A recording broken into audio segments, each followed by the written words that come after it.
shunaqa berib qarasam, aql qarasam maqol materiallar tur. Durust pa? O'z maqol materiallarni ko'rsatishning o'rnina kerak so'zlarni qo'shib yozasizlar. To'pqa birga o'rnaymiz, to'pma?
Sonda Ahmet Yasavi turалы мәліметті біліп аласыңдар.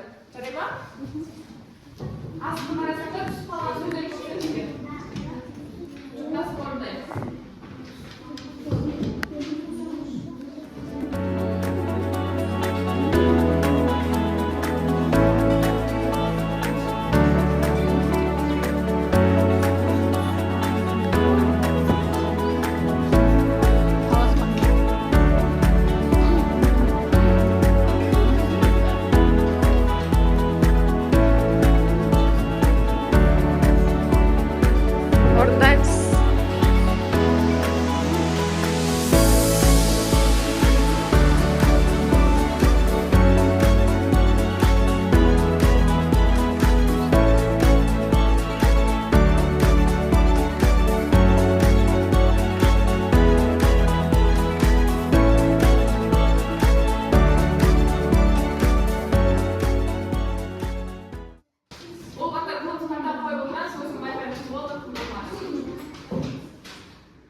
Söyle, Cigir olsun. Neyin sorup söyle? Onun еңбектері бүгінге дейін бағаланып өткен адамдар оны жүріп тұрады. Жақсы, барлығыңызға дұрыс ма? Яғни құжат метасы туралы біраз ақпарат біліп алдыңдар, иә? Қазір сабақтың соңында қызықты ойын болады, осы сұрақтар кездеседі. Естеріңізде сақтап қалыңдар. Қазір енді орындарда отырасыздар, мен сіздерге сертификатты қойып беремін. Өте қызық, орындарда отырып сіз бересіздер, біле ма? Дайынсыздар ма?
Дәптерге біз қожақбек яссауилардың хат жазамыз. 2-3 сөйлемден тұратын қожақбек яссауиді шынайы өмірде көрсеңдер, не айтар едіңдер. Сол сұраққа жауап ретінде хат жазамыз.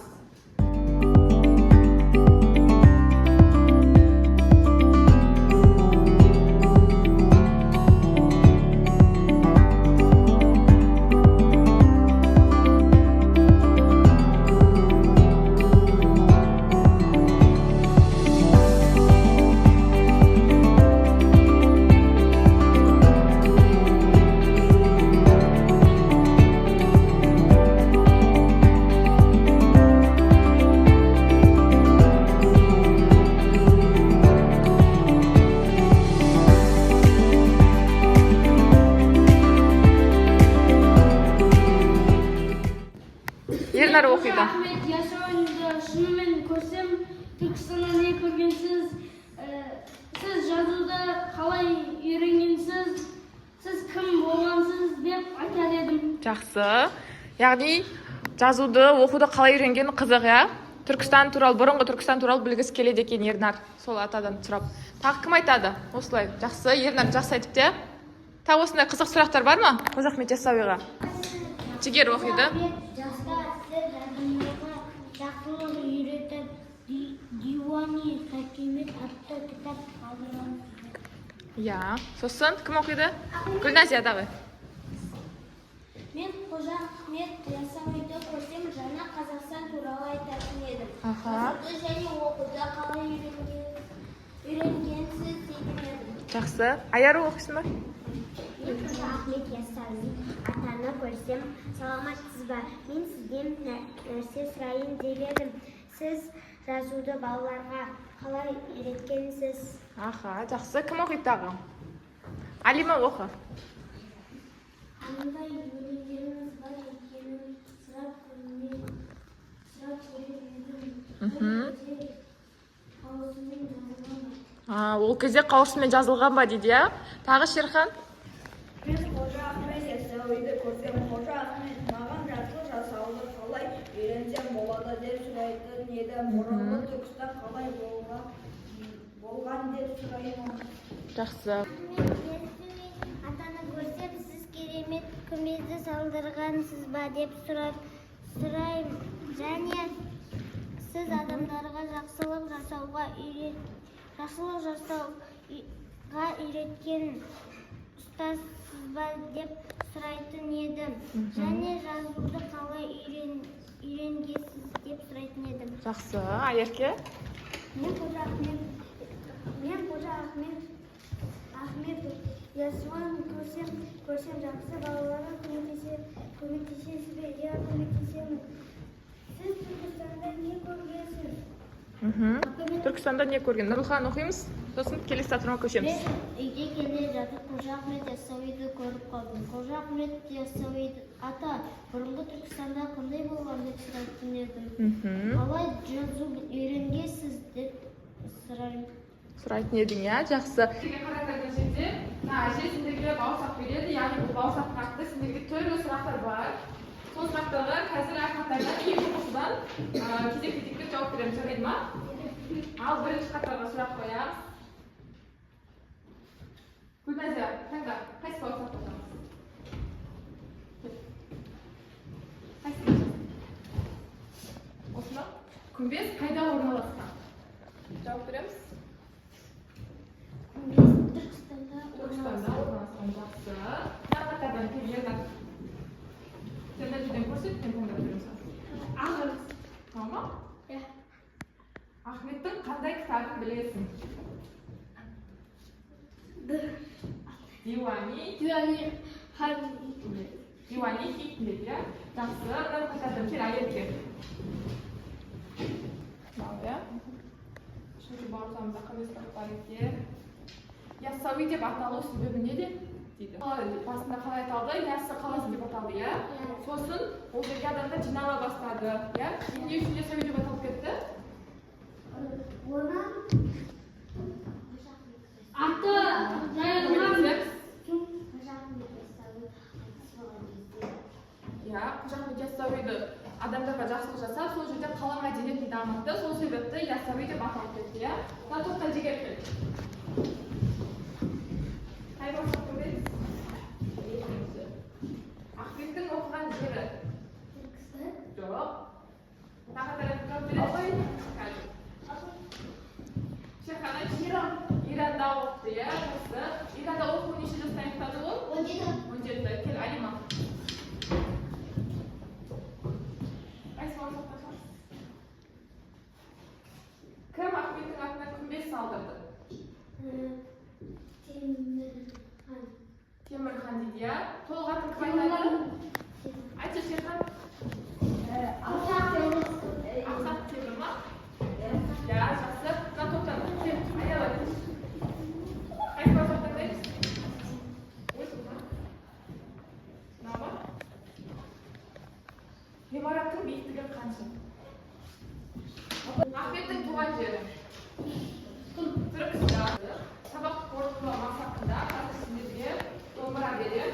Өздеріңе бағып қоясыздар, түсіндіңдер ма? Оны бағып қоясыздар, қараңдар. Мына жерде 1-ден 10-ға дейін балл көрсетілген. Мына жерге аттарыңды жазасыздар и өздеріңе балл қоясыздар. Мысалы, мен өзіме 8 балл қоятын едім деген сияқты. Осы 8-ге қойып қоясың, жарайды ма? Өздеріңіз бағалау мақсатында.